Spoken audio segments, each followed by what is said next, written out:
Fellow Ambazonians, dear Southern Cameroonians, this is my weekly address, my weekly situation address. Imagine for 1 minute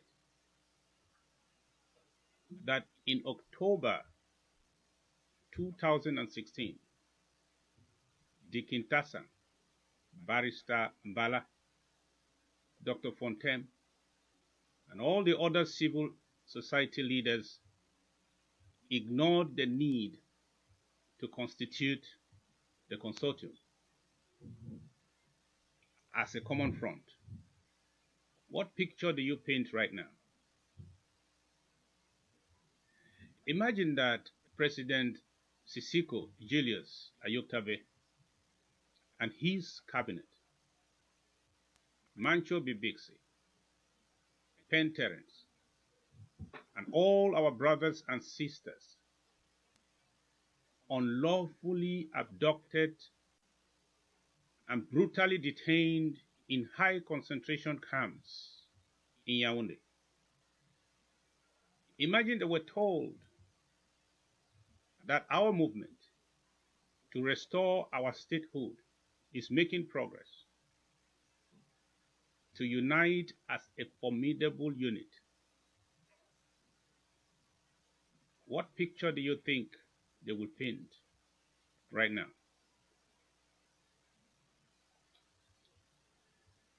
Imagine that after we have witnessed our people roasted like sheep in their own very houses, our women and sisters raped, our children and brothers maimed, thousands killed, and we end up as a conquered people, worse than slaves to the Prince of Vomeka, Mbimbondo. What will history tell of our generation? Just imagine that more than 2 million Ambazonians scattered all abroad might end up not returning to their land, a place they can really call home. How will our descendants look at us? My dear people, necessity is laid upon our generation, which are earlier christened the Do All Things generation,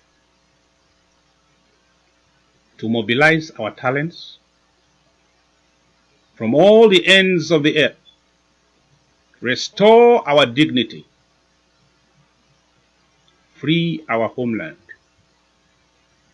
from the occupation of French Cameroon, or do everything against recolonization and raise our glorious flag in Buea as a free people. Fellow Southern Cameroonians, when the responsibility was vested on me to step in lieu of President Sako and continue this arduous task of leading our people to Buea,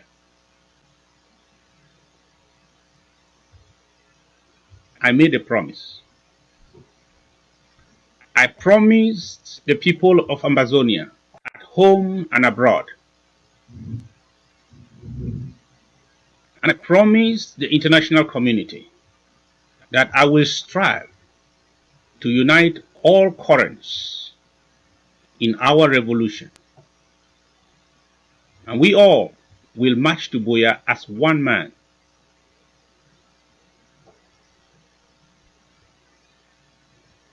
In the great book, the book of the beginning, God said, "Behold, they are one people, and they have all one language. And this is only the beginning of what they will do. And nothing that they propose to do will now be impossible for them.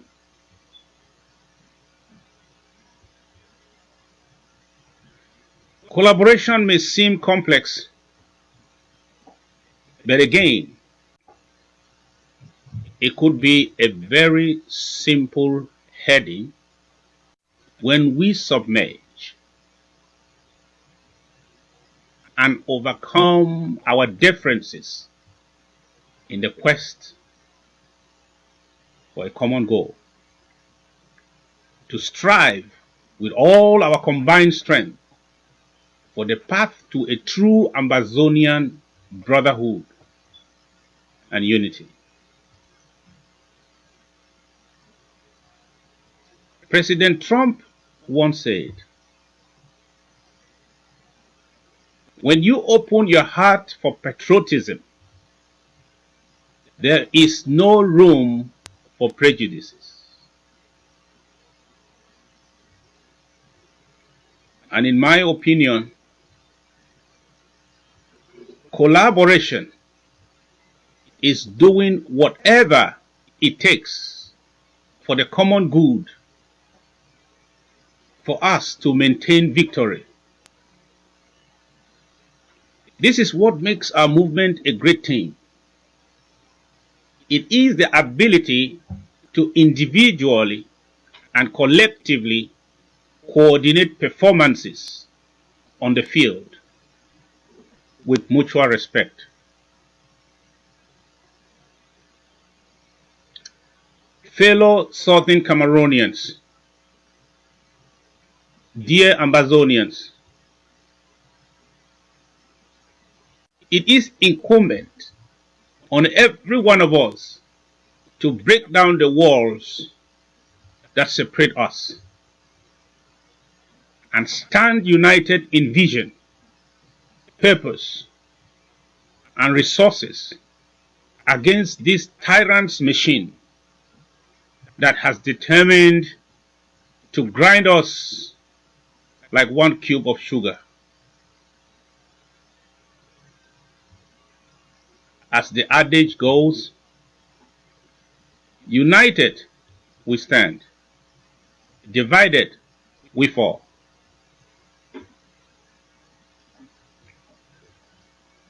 Our colonizers, our oppressors, they mastered this concept and they understand the truth.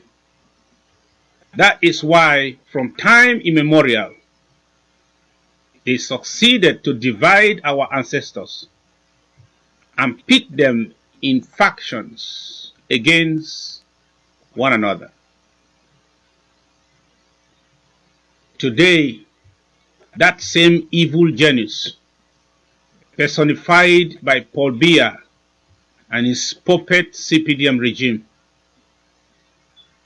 has failed woefully in our generation to divide and rule us. Every medication has got an expiring date. The Biya regime and France are just realizing that they have failed to break our resolve. They have failed to break our bond of unity. That our decision to restore our statehood cannot be stopped. It has come to my notice that the colonial mayor of Buea, Ekema Patrick Isunge, is currently championing a divide and conquer crusade with a very tiny faction or fraction of the Bakweris, taking advantage of some weak minds and instilling fear in some of our people.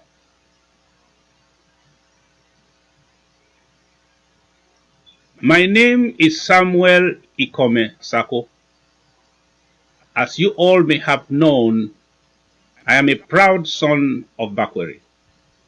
of the lineage of General Kuvalikenya. Imba Mula Sako, Sako Ezola Livenje, Mozozi Mikomakola, Wonja Wokola, 100% Bakore.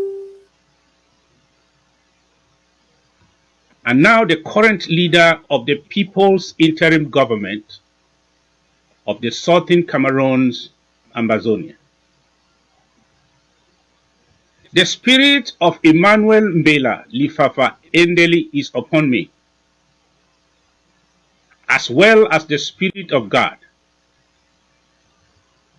And until otherwise, I have the mandate of the people on the streets, the people in the trenches, in the forests, in refugee camps, and in concentration camps, to bring them out from bondage under La République du Cameroon. Just as Emmanuel Lifafa Endeli did in 1953, when he brought back our great people out of servitude from Nigeria. Ekema Patrick is a fake Bakuri, twisted fool,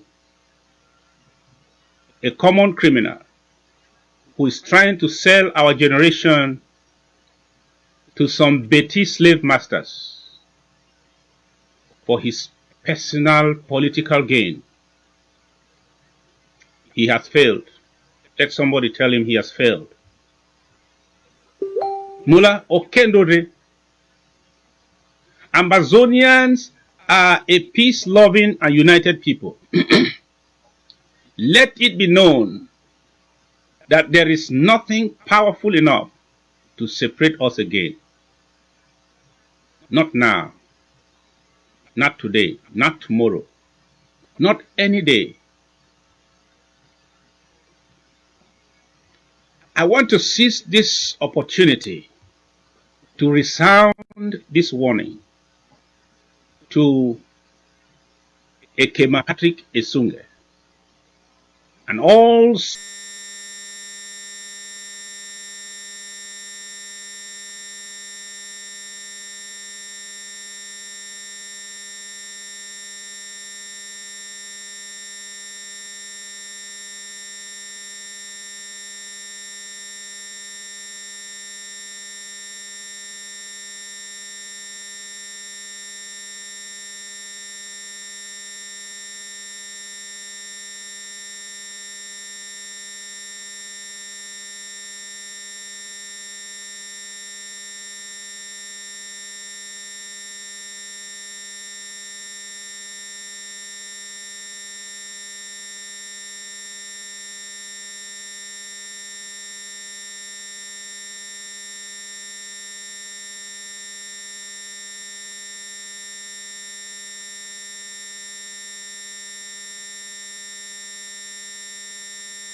Fellow Southern Cameroonians, as I speak to you, I have personally called most of our frontline leaders and activists,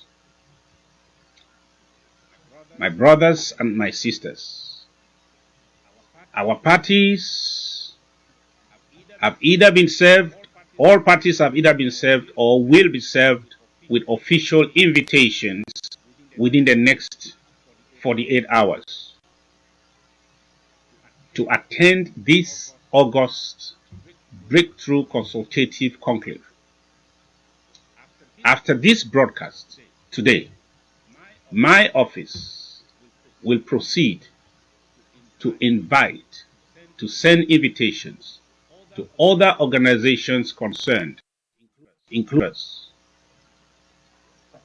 to constitute the planning committee as soon as possible. We hope that all nationalist groups will recommend one individual each from their various movements to constitute the official planning committee.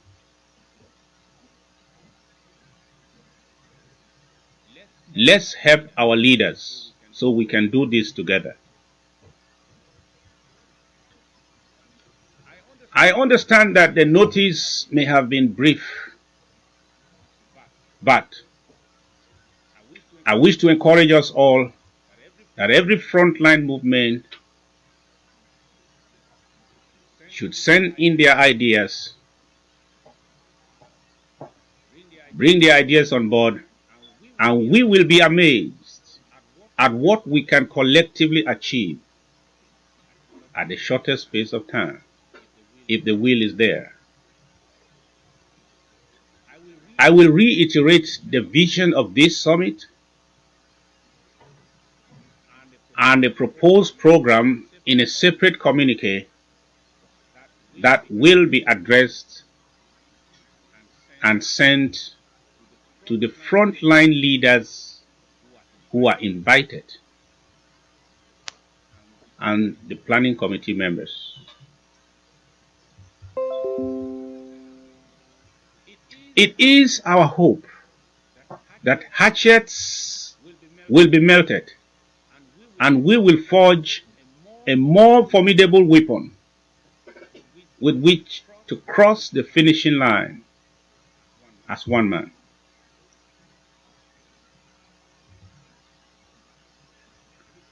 We have endured enough. We have endured enough bloodshed. We have buried enough of our kindred. Our people are dying in forests and refugee camps. And the world is watching. They are watching at us during this very critical time. Let's show them we are ready to rule ourselves. Let's tell them, yes, we can. Let's fold our sleeves with our great flag in mind and embrace each other and liberate our people now or never. Long live the Federal Republic of Ambazonia. Short live the struggle. And God bless Ambazonia. Thank you.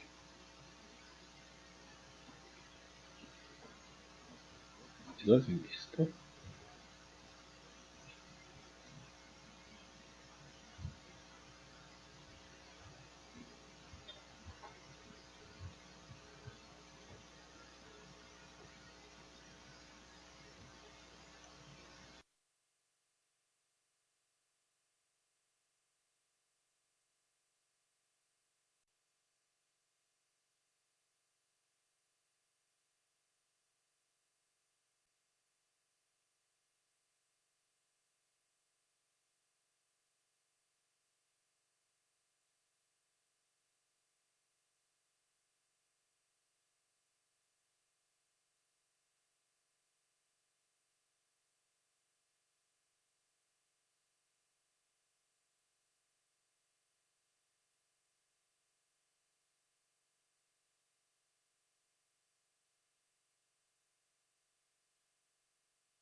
Yeah.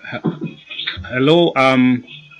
This is part 2 of Yeah. my weekly address. I hope you're hearing me. Normally, I take a few questions from the communication department, and so if I have Mr. Paddy on the line, who has some few questions relating to my situation address, and I will be willing to answer a few questions before I sign off. So you can go ahead, sir. Yeah, hello, sir, Mr. President. Yes. Thank you very much for giving me the opportunity Yeah. to relate questions on behalf of the entire nation of Ambazonia. Okay. After listening to you very closely, I would say that I am more than encouraged. I feel very inspired. You have been elaborate enough, and I think your explanations were very clear. But I would like you to just, I understand that all you have said today, the idea of the conference, is a pursuit of the promise you made when you took over office.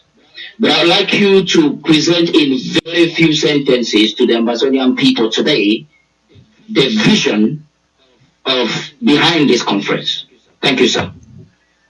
Yeah.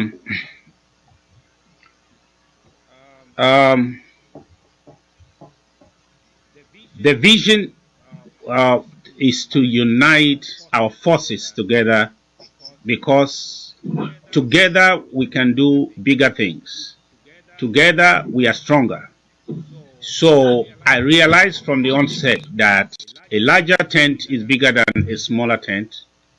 And if we can increase our forces, whether they be resources, they be finances, human resources, knowledge, our numbers, our experiences, together we are going to do bigger things and probably even go faster in our race to arrive Boya.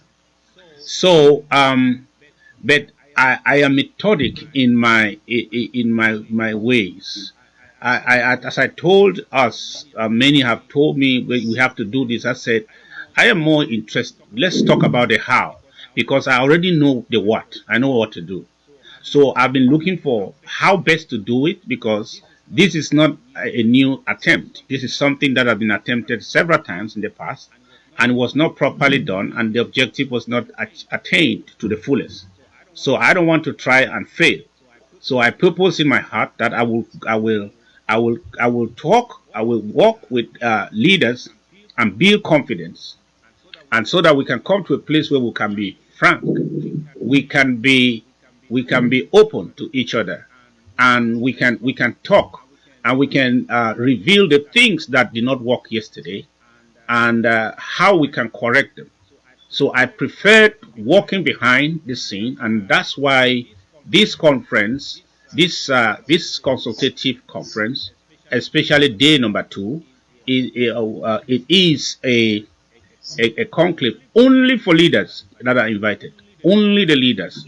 We want to get into that room off camera without any kind of influence from our followers. Face each other, face the reality, and be frank to each other, and agree on some things. Examine the past, examine the present, and agree on some things, so that by the time we come out the next day, we have agreed on something. And that is the starting point for true unity. So, and my hope is that when we gather on that second day, and we agree on certain parameters and what we think we need to do to foster and strengthen collaboration amongst ourselves, we have to take those resolutions back to our base so that we can carry along those that we are leading. Because most of the time, it is easier for 5 people to sit together and agree than when we are 1,000 people. Because when leaders just agree, you need to give them time to go back and consult their base. Otherwise, by the time to go back to their base, there might be some tweaking here, some changes here, some adjustments here, and those are the things that we need to do. We need to work this out. So this is the first step to work it out, to work our collaboration. It is not given. We have to work it out. Okay, sir. Thank you very much.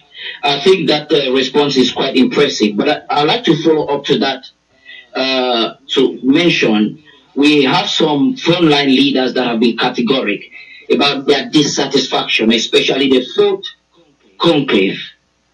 Now, how do you intend, because it's a great task, we all know that, how do you intend to manage the flock or whatever limitations that came out from the fourth conclave and to get these other leaders satisfied to move along with the interim government and to give more hope to Ambazonians that we can now work as a team? You know, the best way to go forward is to forget the past. Because if you are trapped in the past, you cannot make significant progress forward. We have to bury the past, but just take some lessons only. Let's not dwell in the past. That's what I mean.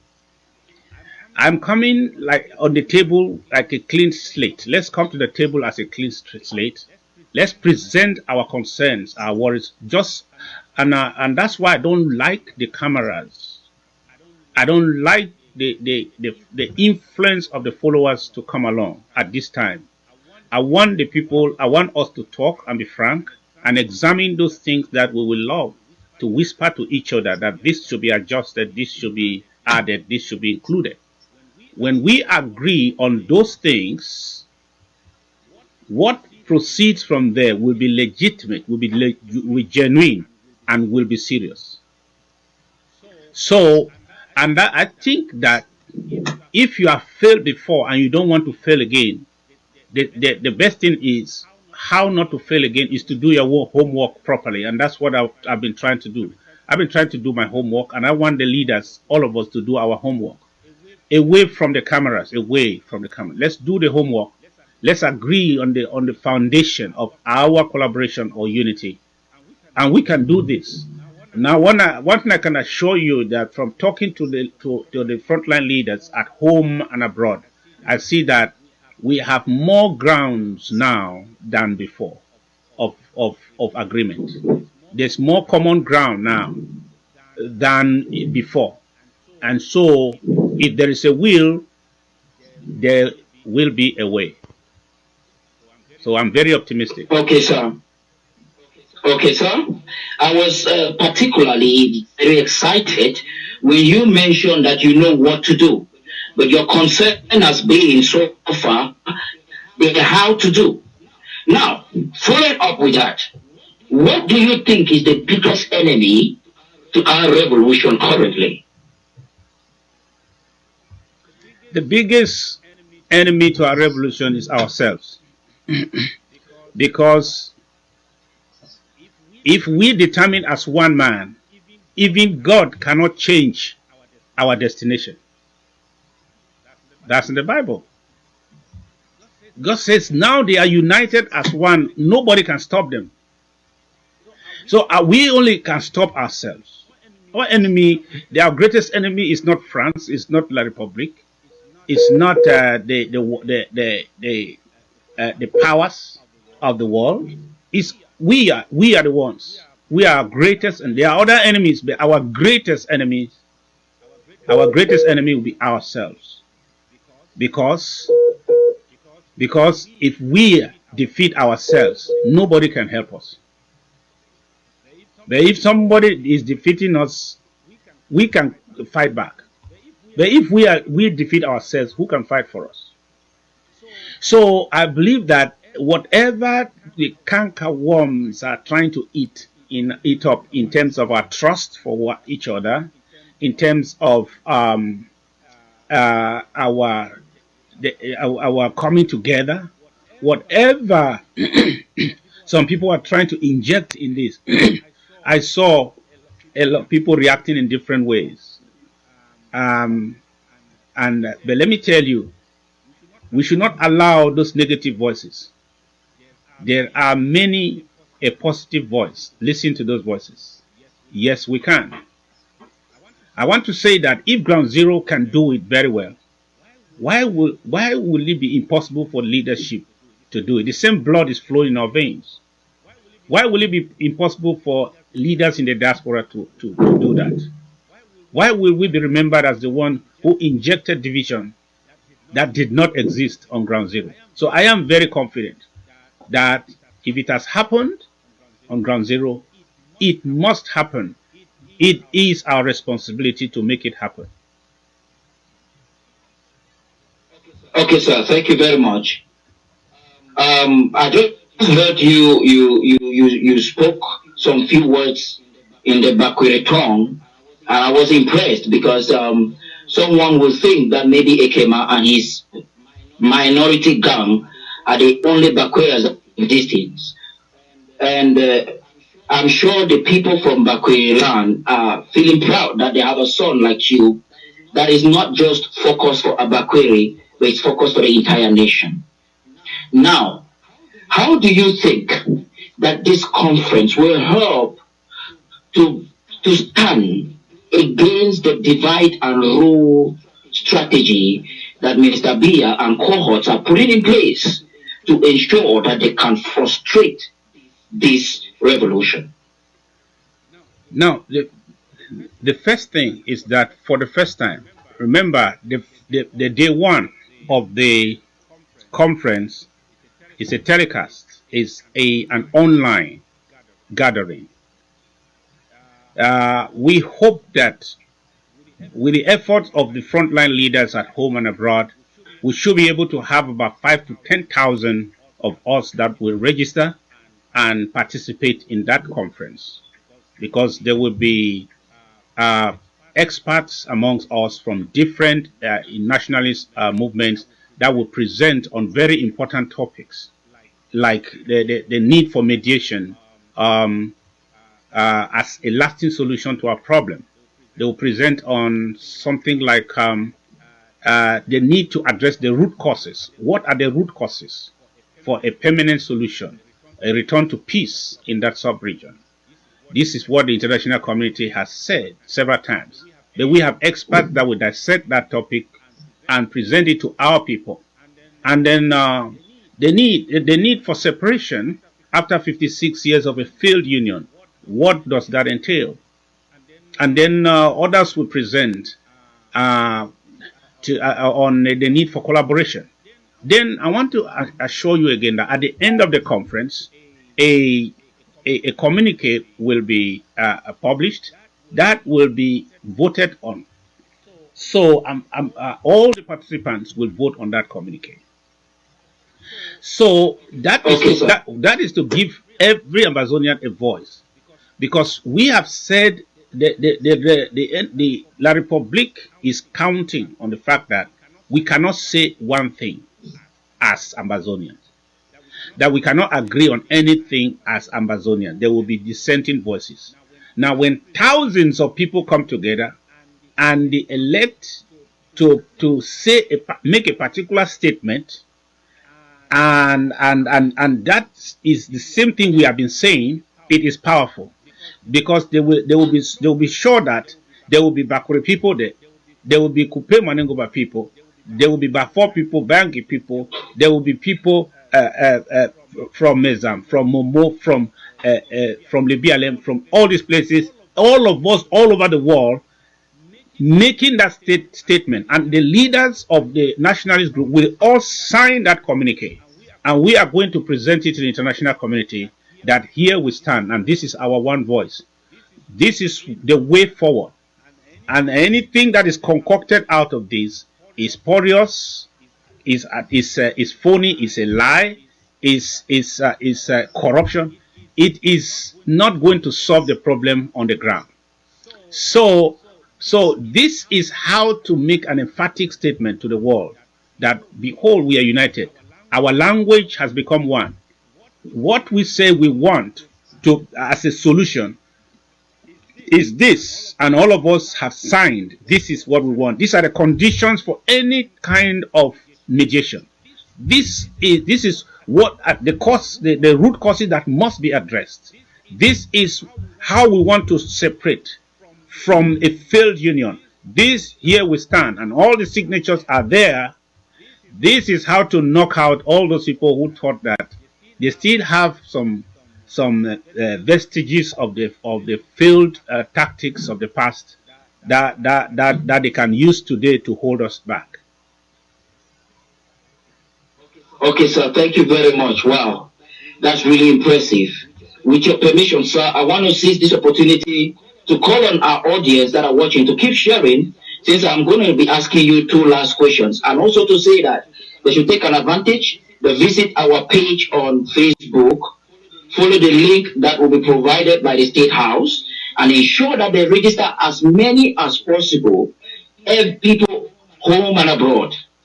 We thinking that, Mr. President, our target should not be less than 1 million. We have at least 2 or 3 million Ambazonians in the diaspora. Yes. And this is not a conference where people will be in a particular location. So nobody should be afraid of registering. Their details will be kept secured.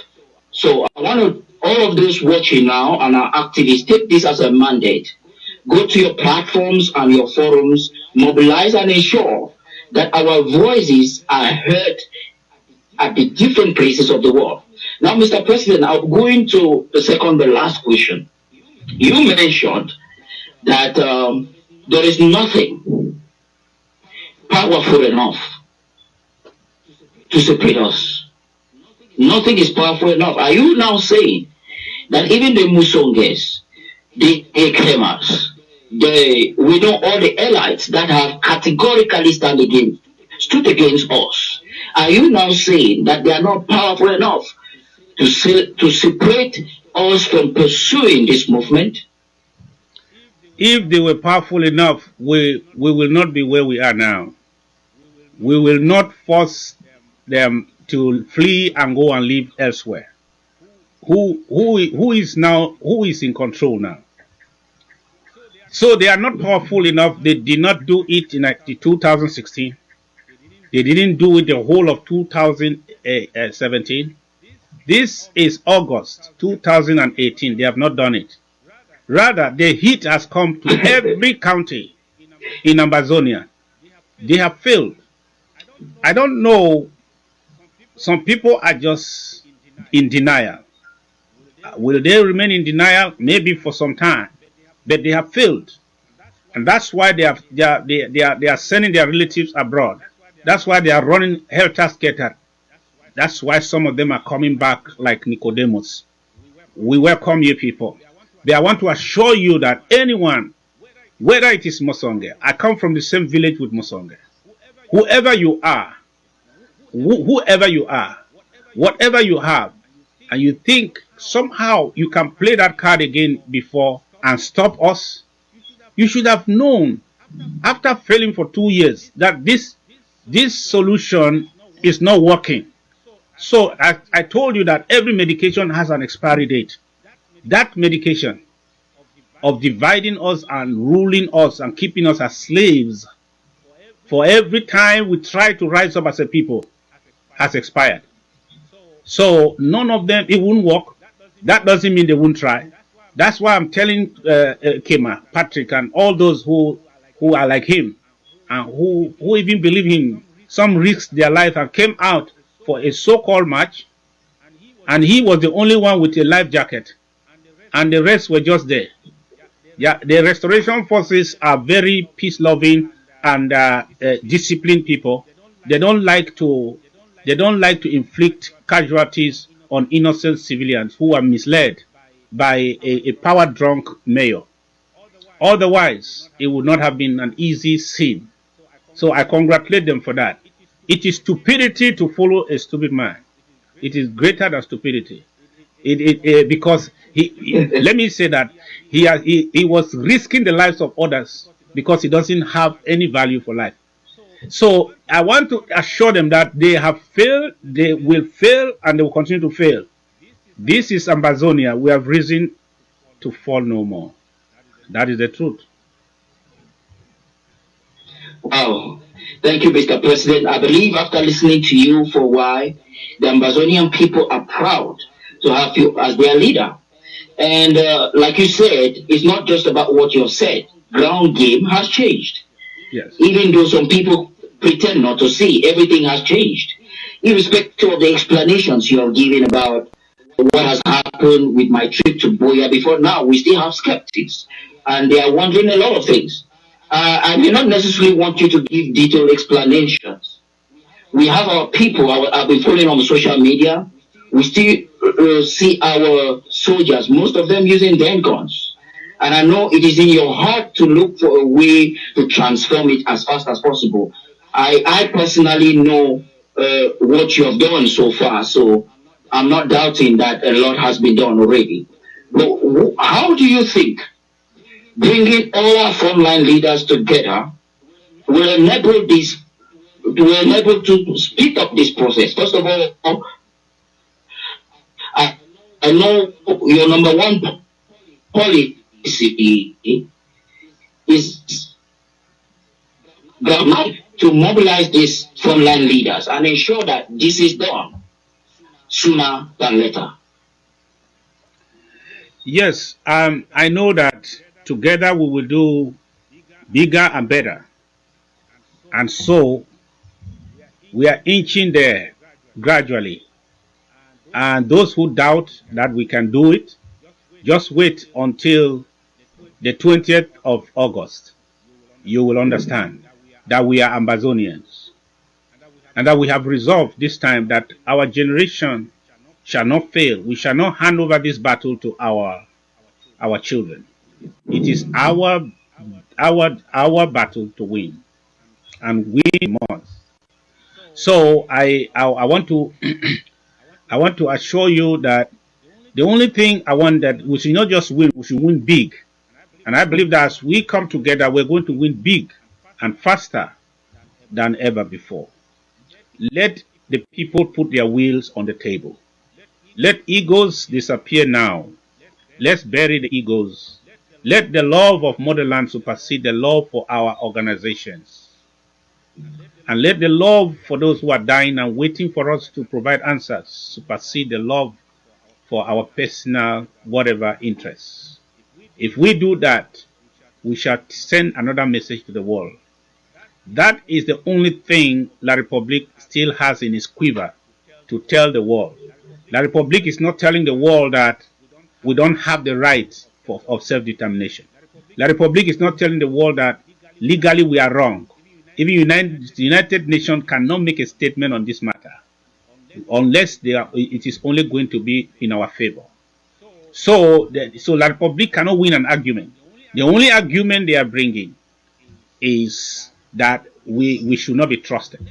Let us tell the world together that we can be trusted. And we can be trusted to rule ourselves and guarantee one of the most advanced democracies in West Africa. No, we are West Africa, we're not Central Africa. So I want to challenge everybody, every activist. If you are here to make a mark in this revolution, join the chorus, cry out and ask the people to register. You know, La Republique has said that you who are preaching independence, restoration, that you are minority. Can't you just register and prove the world that you are not minority? As Mr. Paddy just said, I would love to have 1 million people registered into this conference and voting for that resolution. What a pride that would be. So we can tell the world and give them the statistics and give them the vote and show them the results that this resolution was not crafted by just a few who sat in their offices and just wrote this what we want as a way forward, but it was arrived at by a consortium of a million Ambazonians. We can. If we mobilize, we can. Register them, call your children, call your friends, send it to cultural organization, send this invitation all over the place. Every activist going online, call the people to register. Let us prove to the world that it is not the minority, we are the overall majority, and this is our stand. Those who want a permanent solution will listen to us. Thank you.